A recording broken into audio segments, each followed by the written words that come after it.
we've reached the end of the month, and that means we have one more horrorcore review left for Halloween. Last week we reviewed Brother Lynch Hung's masterpiece debut album, Season of the Sickness. This week we'll be discussing an album that I hold in even higher regard. This is an album that's very near to me. It came out at exactly the right time, and I was exactly the right age for this to impact my love for music on a massive level. Notably, it pretty much led me to discovering heavy metal the following year. And that album is what I consider to be this man's magnum opus, N9ne's 2009 masterpiece, K.O.D. Now, when this album was announced in late 2008, a few months after Tech's last album, Killer, was released, anticipation from the fan base was at its peak, and ultimately, it didn't disappoint in the slightest. Back in those days, hell, even a year or so before, I had completely lost faith in hip-hop as a genre as far as the mainstream was concerned. I grew up in 106 & Park in Rap City, the Basement, when I was in my early teens, circa 2004 to 2006. And during that period, the South was starting to take over the rap game. There was some of the club dance stuff emerging as well, but certainly not the way it did after 2007. N9ne and the rest of the underground scene was my place of solace when this happened. When all my other friends were listening to fucking Lil Wayne and goddamn Young Money, I wasn't having any of that fucking shit. I was listening to Chris Calico, Cut Calhoun, Scatterman and Snug Brim, Prozac, Doomsday Productions, Brother Lynch Hung, Mr. Doctor, X-Rated, Twisted Insane, Do or Die, Mr. Pookie and Mr. Lucci, and Bone Thugs and Harmony, amongst others. Even at the young age of 15, I held hip-hop to a much higher standard than other genres, as I starkly believed then, and still believe now, that it can come off very silly if not approached the right way. Production is important, no doubt, but lyricism is paramount. You have to have your own style while still maintaining a level of substance, and it has to be framed within a cohesive melodic structure that is carefully crafted. Hip-hop, well, real hip-hop, at its core, is essentially poetry set to music, something that my generation, and those who followed us, utterly failed to comprehend, with most people opting for mindless club rap or the shitty half-assed punchline-driven shit that Lil Wayne and Drake specialize in. My head has always been in a different space when it came to music appreciation, even more so with rap music, so I didn't really give two shits what anyone thought. I liked what I liked, and I was fed up to the fucking roof when it came to the lack of variety in the genre. And at that time, N9ne and Strange Music were my saving grace. These were the hip-hop gods who valued lyricism, creativity, and genre bending that had never been attempted in rap music before. Instead of loud, annoying VSTs layered over trap-style production, these guys were mixing rock and roll, R&B, opera, soul, jazz, funk, folk, reggae, country, and classical music into hip-hop. I was so excited for this album that my mom managed to secure me a copy from our local independent records an entire week before the official retail release. So join me as we dive into our final album of Horrorcore Month, and one of the greatest albums ever created in all of music, N9ne's magnum opus, 2009's K.O.D.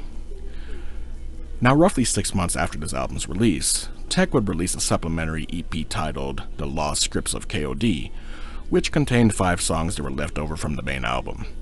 I'll be including those here as well, so for the purpose of this review, we'll be approaching this as one consecutive album. If we add the 5 songs from the EP, plus the 2 pre-order bonus songs for the main album, we have a total of 30 tracks, 6 of those being skits. So let's get started.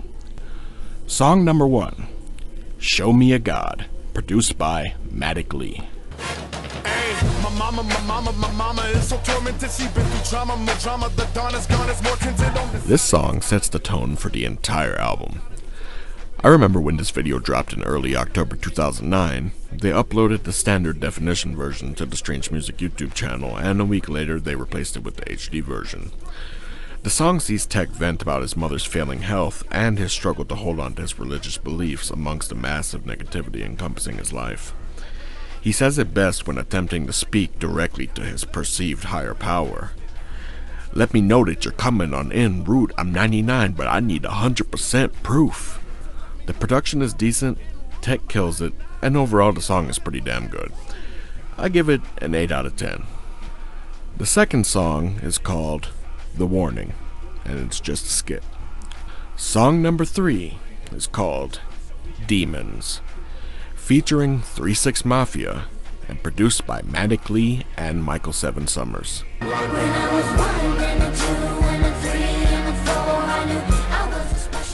This song is so fucking sick.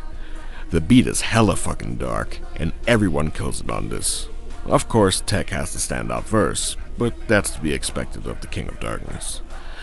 Ever since the album was announced, there were rumors all over the Sickness.net forums and the RealTech9.com forums that 3-6 Mafia would be featured on the album. No one was sure. We weren't actually sure if they were just rumors or if it was actually going to come to fruition, until the album actually dropped and we were blessed with this track. Now, as far as 3-6 Mafia is concerned, this is about 3 years after they had reached their prime. And it's evident here that this isn't the same 3-6 Mafia from the chapters Duology and When the Smoke Clears. This is the 3-6 Mafia from Most Known Unknown and The Last Walk. Of course, it's no secret that DJ Paul and Juicy J have always kept a tight rein on who and what would be considered 3-6 Mafia. They have a long history of shady dealings with ex-members of the group and have gone from about 8 or 9 members down to 3 by the time they hit the mainstream, and then just 2 shortly thereafter. I think the credits should have read featuring DJ Paul and Juicy J of 3-6 Mafia, but marketing, I guess. The biggest travesty here is the absence of the other members, and there's absolutely no excuse for excluding Lord Infamous and Koopstenicker from this song at the very least. But it is what it is. Although it's crazy to think what this song could have been with those two's participation, plus Kingpin, Skinny Pimp, Playa Fly, and motherfucking T-Rock. Can you imagine that? Fucking wishful thinking right there. Anyway, Paul and Juicy J have decent verses here. They probably could have came a little bit harder, like I was expecting some chapter 1 and 2 type shit here. But they're serviceable, and it's good to finally see the pioneers of Southern horrorcore link up with the godfather of Midwest horrorcore, so I can't really complain.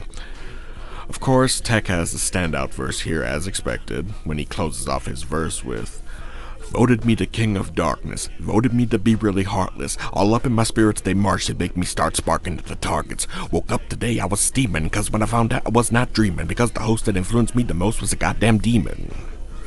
What else can I say? This song is fucking masterful. It gets a full 10 out of 10. The next track is called Black in the Sun, featuring Chris Calico, produced by Ruben Bonix Armstrong.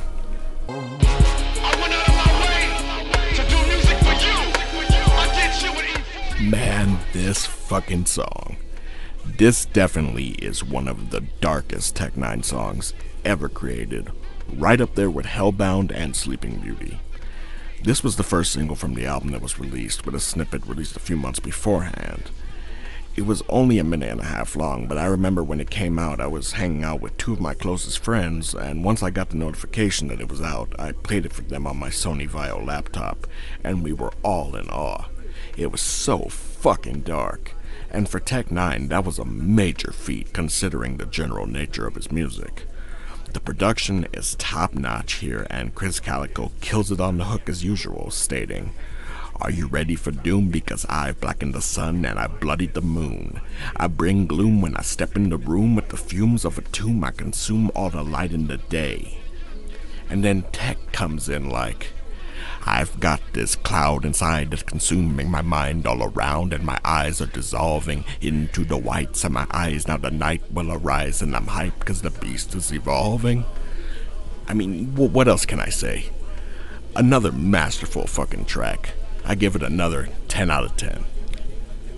The next song is called Strange Music Box, featuring Chris Calico and Brother Lynch Hung, produced by Young Fire and Carbon. Been hibernating in the deepest, darkest part of Necropolis. Now that I'm popping this top, yes, I'm the opposite of my... This is another one of my favorites from the album. I remember a week before this song dropped, they placed a countdown clock on the RealTech9 website to keep everyone aware when the song would be released. They didn't even say what song it was, just that it was the next single, and everyone was more than pleased with what we got. Everyone kills it here. Anytime Tech.N9ne, Brother Lynch Hung, and Big Chris Calico team up for a song, it's always some fire shit every time, so it's no surprise. When it was revealed that Brother Lynch Hung was going to feature on the album, I was excited to say the least. I had desperately wanted them to work together again after their last collaboration on My World from the Ever Ready album. Like I said before, everyone kills their verses, with Chris Calico's being the standout performance. He just croons over this entire verse, with my favorite part being, "Cali baby, check my strange box of tricks, Calico alley cat, lyrical, watch his lips, he can go really fast, slow it down and stop that shit, or make it dumb to make sure you niggas got that shit." The production is on point, and sonically it perfectly fits the theme of the song. The only issue I have that stops me from giving this a full 10 out of 10 is the hook, which is performed by Tech.N9ne. It's odd because the rest of the song is so good and flows seamlessly from verse to verse, but the hook just seems out of place and doesn't seem like much effort was put into it. I'm sure Tech thought it sounded good and it doesn't ruin the song or anything. It's just kind of there and repetitive and doesn't really leave an impression. I get what he was going for with the whole dark circus thing. I just think that Calico could have delivered something more creative. But overall, it's still a damn good song, and I never skip it on an album listen. I give this song a 9 out of 10. The next song is called Sunday, and it's just a skit. The next song is called Check Your Temperature, produced by Young Fire and Demolish Beats, featuring Sunday and N9ne. What you niggas looking at? I just come to kick it with the bitches. I ain't Another good song here. This is what I would call Tech's version of a club fight song. It has a little bit of that Pastor Troy, came to the club just to fight type of flavor, but through a Midwest filter. The production is great. The beat is very energetic, and you can just see niggas mean mugging across the room and getting bucked to this shit.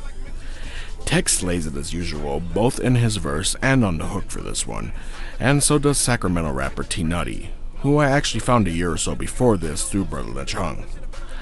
Sunday, who I don't know too much about, doesn't really have the best verse. She's okay, but it just seems like she was trying too hard to overcompensate and sound hard, but I wasn't buying the facade. Overall, this is another great tune. I give it a 9 out of 10. The next song is called B-Boy, produced by Young Fire and Carbon, featuring Big Scoob, Bumpy Knuckles, Cut Calhoun, and Scatterman. swing first. I'ma destroy. This is another good song. The beat is crazy and everyone turns in a really good verse here. Especially notable about this track is that all featuring artists and Tech himself are members of the Blood Street Gang.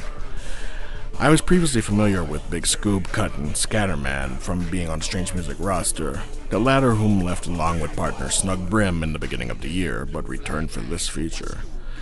But this was my first time hearing Bumpy Knuckles, a rapper from Long Island, New York, who has a very interesting past, being associated with the likes of Pete Rock, Eric B, and several other hip-hop legends, and was even in a group with Eazy-E before the formation of NWA. Who knew? You learn something new every day. By the time this album was released, it was a well-known fact amongst die-hard Tech.N9ne fans that he is the master of rhyme alliteration. For those not familiar with the term, alliteration is the occurrence of the same letter or sound at the beginning of adjacent or closely connected words. More than likely, most of you are already fairly familiar with one of the most famous uses of this, and you may not even be aware of it. Ever heard the saying, Peter Piper picked a pack of pickled peppers, Peter Piper picked? That's alliteration. Tech has displayed this talent in several of his songs throughout his career. For example, in the song My World from the Ever Ready album, he says, "Fight this phantom, your freaking family will fall flat. Buck Biancas, beat 'em black and blue with a baseball bat." It's also utilized in songs like Iba, and probably the best use of it in recent years has been from the song So Dope from the 2013 album Something Else, where Tech starts his verse with, "Wanna sit beside a sick and seductive Tennessee, something so sinister seeking, sucky something like a centipede, slithering cheese, searching for synergy, sucking my seeds, chocolate tea, sticking the sipping Hennessy shittin'." And he does the same on this song here, rhyming most words in his verse with the letter B. For example, during one part he says, "I'm a black baboon, bring me bags of bananas. Bonafide Billy Badass for the brown bandana. Been gone off Bacardi Blue, but I'm about to be bigger, Ben. But a break if you bustin' before I'm blown and belligerent." This is one of several reasons why Tech is the greatest rapper to ever grace the mic. Fuck what anyone wants to say. Fight me on that shit. 10 out of 10. The next song is called Hunterish, produced by Young Fire, featuring Big Chris Calico and Irv the Phenom. You're 100, we so hunterish. You're 100, we so hunterish. This is another pretty good song here. The beat is crazy with a lot of heft behind it. It's a sex song, but with a dark twist to it. Immediately when Tech starts his verse with, "Unga bunga bunga inga binga binga bunga. It's fun to hunt the cunt, the ding my dink to feed the hunger. I jump on a bitch, pump on a chick, crunch and munch on a clit, dunk in it, take something sunk in a quick crumpin' a bit, humpin' need to bring the thunder." He fucking kills it. Irv the Phenom has an okay verse here. Nothing too special, but it's still decent. But it's Chris Calico that really shines on this track. First with the catchy ass hook that goes perfectly with the shuffling, chugging sound of the dark soundscape, simply repeating 5 words. "You're 100, we so hunterish. You're 100, we so hunterish." The way he says it in that voice is so fucking cool. And second and more prominently is his verse, where he says, "Spear chuck of mother, hey, I'm a hunter-gatherer, looking for a super soaker and loofah latherer. Bend her over, then you stroke her, I mean you're stabbing her. Get the poking, get the stroking, I mean you ravager." What else can I say? Overall, this is a more than decent track. I give it a 8 out of 10. The next song is called The Pickup. It's just a skit, but it does directly set up the next song, but it's not essential listening. The next song is called In the Trunk, produced by Ruben Bonix Armstrong. Threw her in the trunk, was trying to smash, get her cash, but her mouth was hella fast, so I threw her ass. This song sees Tech kidnap some bitch who was talking shit about him in his music while he was trying to lend her a helping hand on the side of the road.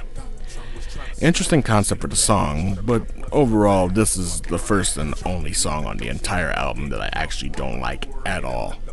I don't like the beat, the hook, or what Tech did with it lyrically or creatively. To me, it feels like the only filler track and is completely out of place on this album as far as quality is concerned. I had a friend back in the day that was really into this track, so I guess that it may appeal to some folks, but I am not one of them. I give this a 0 out of 10.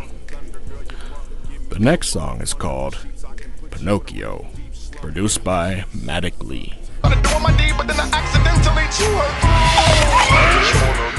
Another devilishly dark track here. I love everything about this song. The beat, the lyrics, the cadence and flow are all on point. And the creepy voice that Tech utilizes here really does evoke the feeling of an addict fiending for a deranged fix somewhere between sex and murder. And all of this is accomplished in one of the shortest songs on the album. Not much else to say here. Give this one a 10 out of 10. The next song is called Horns, produced by Rob Rebeck, featuring K.O.D and Prozac. Another great track here. Now, I'll be completely honest. Personally, I'm a hardcore atheist. I don't support any organized religion of any kind and strongly believe that every single solitary one of them do far more harm than good. So it's to my absolute delight that N9ne chose to feature K.O.D on this song. His verse may just be there purely for shock value, but that doesn't take away from its greatness. Now don't get me wrong, K.O.D is no lyrical miracle, especially not in this case, but it's the best verse on the song, simply because it's so goddamn aggressively offensive to religious people. Of course, N9ne kills it as usual, and Prozac has an okay verse. one of his better ones in my opinion. Rob Rebeck did an amazing job on production here, and overall this is another great song. I give it another 10 out of 10. The next song is called Interview with Jason Whitlock, and it's just a skit. The next song is called It Was an Accident, featuring Alan Wayne, produced by Michael Seven Summers. With a bitch and I was noticing she was so sadistic. Wanted the Nina to bite on the nipples and twist. This is another really good track. The production is sick, and both artists absolutely kill it here, relaying stories of situations turned fatal. Tech raps about a sexual encounter with a woman that accidentally turns deadly, and Wayne talks about a situation when he was younger that results in the accidental murder of an acquaintance due to a reckless decision made with a firearm. Not much else to say here. It's not the strongest song on the album, but it's still really good. I give this one an 8 out of 10. The next song is called Shadows on the Road, produced by Michael Seven Summers, featuring Big Chris Calico. Another favorite track of mine from the album. This one takes a less aggressive approach, opting for a slower, more dreary mood. Seven killed it on this one. The production is haunting with a strong bluesy feel to it. Tech describes an encounter him and his label mates had late one night several years before while traveling on tour. He and the others on the tour bus were discussing the concept of karma and death coming for them prematurely for all the sinful shit they've done in their lives, when they seem to encounter what is assumed to be the Reaper personified on the dark, cold, lonely road. The shadows on the road, if you will. This song is dope as fuck. It's smooth and haunting and will definitely make the hairs on the back of your neck stand up with its chilling aura. I give this one another 10 out of 10. The next song is called Low, produced by Ruben Bonix Armstrong, featuring Big Chris Calico. How could I be so down at a time like this when I'm high like this? This is another really dope track. The music video for this was the last one to be released for the album. This is a heavily introspective song with Tech reflecting on his conflicted state of mind, where his career was at its peak, but at the same time, his mother is dealing with failing health, as was his bodyguard Nicholas, aka Big Nick. He states it best when he says, "I'm looking for something to come and kill this a little bit. Got my head in the hills cause the real shit is mama is suffering taking the pills with stillness." And there are lines like that all throughout the entire song. Tech has even stated in the past that he only recorded 2 verses for this song because he was too depressed when writing and couldn't bring himself to pen a 3rd verse. And Chris Calico kills it on the hook, once again with an appropriately passionate performance, and this is overall a really strong entry to this album. I give this another 10 out of 10. The next song is called Messages, and is just a skit. The next song is called Killing You, produced by Matic Lee and Michael Seven Summers, featuring Big Chris Calico.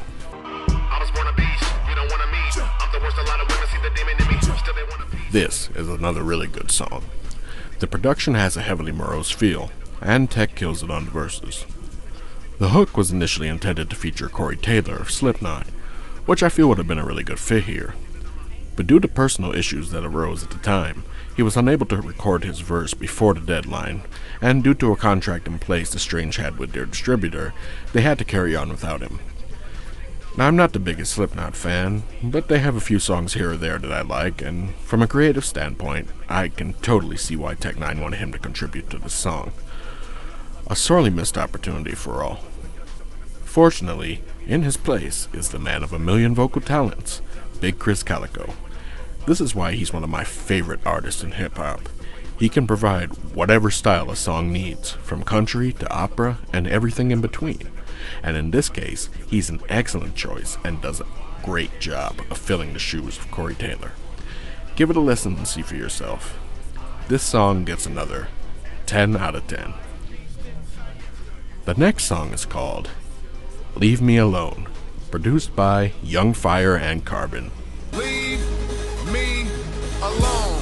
They pray I free fall any day. This is another really good track, and has an interesting history behind it tying to N9ne's early work. Now this track samples the song Moments in Time, the 1983 song by synth-pop group Art of Noise.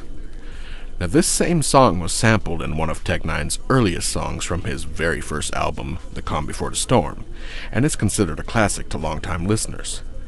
That song is called Now It's On, produced by DJ Style, who was a member of Casey hip-hop group Who Ride, who previously featured Tech on their song Same Thing to Make You Laugh, Same Thing to Make You Cry. It's a really good song. Take a listen to it sometime and see for yourself.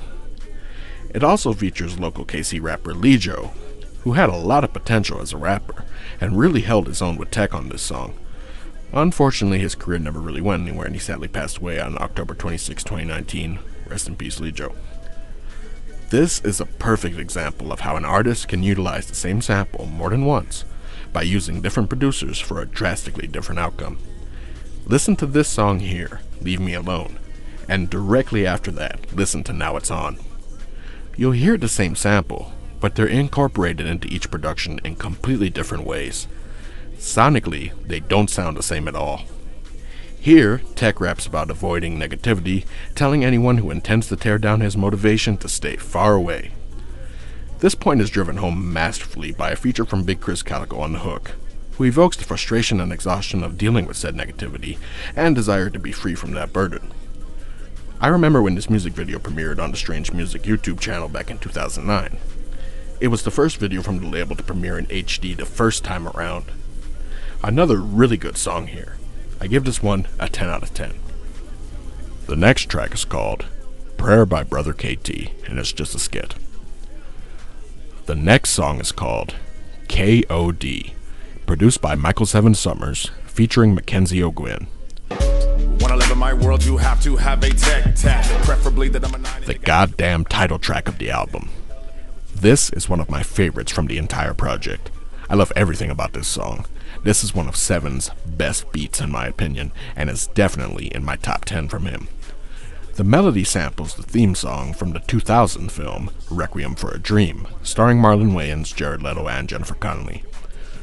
By the way, that movie is almost impossible to watch all the way through. It's extremely graphic, and let's just say I saw it when I was 17, and it made me completely stop using Ambien recreationally. That shit fucked me up. I'll just leave it at that. Tech's business partner and co-owner of Strange Music, Travis O'Gwyn, has his daughter Mackenzie feature on the hook here, as she's done before on songs like My World from Ever Ready to Religion, and she fucking kills it. I used to have, well I still currently have, Tech.9ne's 2008 documentary DVD, The Psychumentary, and there was a part that showed Mackenzie when she was like 8 or 9 years old, recording the chorus from My World, and I believe Travis said that she had a wide vocal range, but was primarily trained in classical opera since the age of 6 or 7, and it definitely shows every time she's utilized in the early days of Tech.9ne's career. In the recent decade past, since becoming a young adult, she started to make more commercial sounding music that didn't have the same touch as before. You never would have thought that the artist she became was the same one who did those early features, and no one thought that those early features were done by a small child, so she really is very talented. The hook comes off as extremely creepy, as she chillingly asks, what if he is what he says he is, the King of Darkness? Tech kills it on the verses, and from what I understand, now I'm not religious, so I'm not very knowledgeable about this, but from what I understand, this song is a retelling / loosely inspired by a passage from the Bible, rewritten into a different song by Tech.9ne. Now I remember Tech saying something about this back in 2009, I believe, but I can't recall the source, but I remember distinctly hearing that back then. Now if anyone listening to this is religious, maybe you'll know what this is, but as far as this song stands on its own, I think it's a true work of art. It's not just one of the best on the album, but one of the best in Tech.9ne's entire catalog. Everything from the sample choice and the production to the performance are perfect. I give it a full 10 out of 10. Now, this is technically where the final song for the album would go, but as I said earlier on in the beginning of the review, we're going to include the 2 pre-order tracks and the 5 from the Lost Scripts of K.O.D EP before we get to that song, so that we could serve in this review the purpose of reviewing just one singular album. So I'll start with the first pre-order track. That song is called F.U.N. Fuck You Niggas. Produced by Young Fire and Carbon. I'm different. You can see the N9ne from a distance. My sixth sense tells me you. So this song is a bit lower quality to me. I remember when I got my download link back in 2009 in my email, I wasn't as impressed with this song. Now don't get me wrong, it's not a bad song by any means, I just don't think it's one of the stronger ones on the album. Tech does a good job here, and I wouldn't skip it if it popped up in a listening rotation, but I wouldn't automatically seek it out either. I think what throws me off are the creative decisions made here by N9ne. The beat is actually pretty good, but Tech just didn't do what I expected him to do with it. What I know he could easily do with it. Let's just say I see why it was reserved as a pre-order track and not placed on the final cut of the album. I give it a 5 out of 10.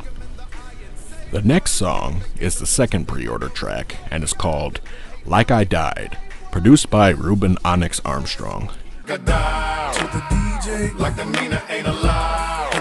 This song is the exact opposite of the previous one. It's insane that this didn't make the final cut of the album. This song is so good. It's N9ne fully going in and showing what he's truly capable of as an artist.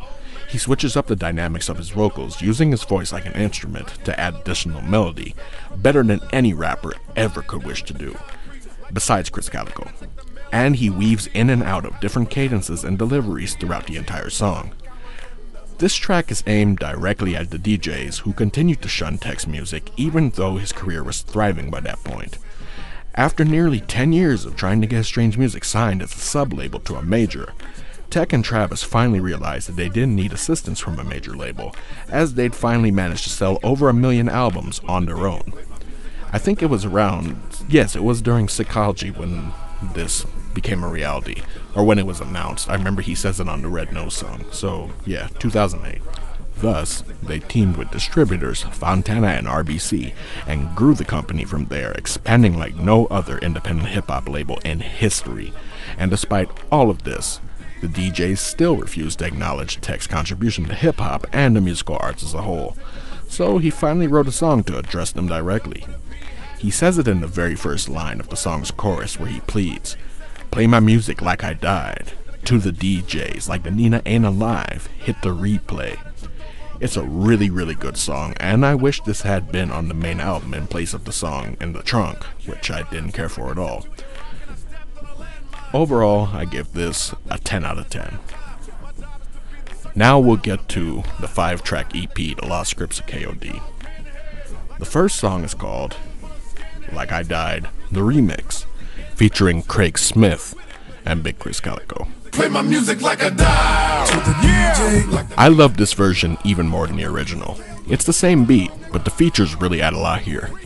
This song is still aimed at DJs, but this time Tech describes every horrible, miserable way that he could possibly die as justification of why his music should be recognized, and he comes up with some clever lines here. Craig Smith does a pretty decent job here as well. I'm not too familiar with him as an artist, and I believe this is the only time he's ever collaborated with Tech or anyone else on Strange, but his verse is definitely good. But it's Chris Calico that's really the standout on this song. With a verse of the same caliber as Tech, Calico goes in on this shit like no other. I love it when he says lines like I was in a car wreck, couldn't stop my neck from snapping, run up in the dope spot and try to stop it from trapping, try to make niggas and Aryans brothers run up in Crips and Bloods, tell them they both wearing the wrong colors, like I let a masked gunman approach me, went to Michael Jackson's doctor and asked him if he could dose me. I love that shit. This song gets another 10 out of 10. The next song is called Stress Relief, produced by Young Fire. Oh, shit, motherfucker. This song is not very good in my opinion. I don't really care for the beat or what Tech did with it. It sounds like a generic angry song just to be angry. Nothing stands out and it's just mediocre overall. I give it a 2 out of 10. The next song is called N9ne, produced by Michael 7 Summers. What's poppin'? N9ne, known for dipping from place to place. I gotta vacate the mission. This song is pretty cool. It's not what I expected, but I actually really like it. It's like N9ne meets James Bond. The beat is sick. Tech kills the verses and the hook, And what's crazy is there aren't any particularly dark elements to this song, but it's a great song nonetheless. I give it a 10 out of 10. The next song is called Painkiller, produced by Michael Seven Summers. My painkillers in my dresser, right next to my rester. This is one of my favorite Tech.N9ne songs ever in his whole catalog. This one and the next one that follows. Here, Seven kills it with the immaculate production, and it has one of my favorite hooks by Big Chris Calico. Tech raps with a cadence that evokes a man on the edge of despair, ready to let go. Every time I hear it, I picture someone decked out in black, under a matching umbrella in the middle of an abandoned street as the rain pours down relentlessly. Like those murky tinted rainy streets where Neo and Smith fought in the Matrix, like that. I give this another 10 out of 10. The next song is called Last Sad Song, produced by Freddie Machete, featuring Big Chris Calico. Don't you pity me, no, just pray for me. As I said a moment ago, this is another one of my favorite Tech.N9ne songs ever. Here, the beat samples the melody from Michael Jackson's 1991 song, Give In To Me, from his album Dangerous, but this song wasn't released until 1993. It features the legendary guitarist Slash from Guns N' Roses, who plays the main melody on guitar, and was only released in Europe, Australia, and New Zealand. On Tech's version, the melody sample is played on piano instead of guitar. I love everything about this song. The beat is just so fucking cold, and both Tech and Chris give some of their best performances here. Tech raps about how he needs to leave the darkness behind him and step into the light, but every time he tries, something pulls him back in. The lyrics here really stood out for me, and some of them are even tattooed on my arm. Specifically the part where he says, I'm at a crossroads. I'm trying to go into the light like Carol Ann. There I stand, still a lost soul. On this subject, I will not talk low. I'm trying to dangle this darkness over the catacombs and toss those. This is definitely in my top 5 favorite Tech.N9ne songs. I give it another 10 out of 10. We've now reached the last song of the main K.O.D album and the final song of this review, The Martini. This is Sam. He was so in love with her, but she was. This is the perfect track to cap off this set of songs, and is once again Tech and Chris at their best. What they did with the beat is nothing less than astonishing. Something I've always admired about Tech.N9ne is his storytelling ability.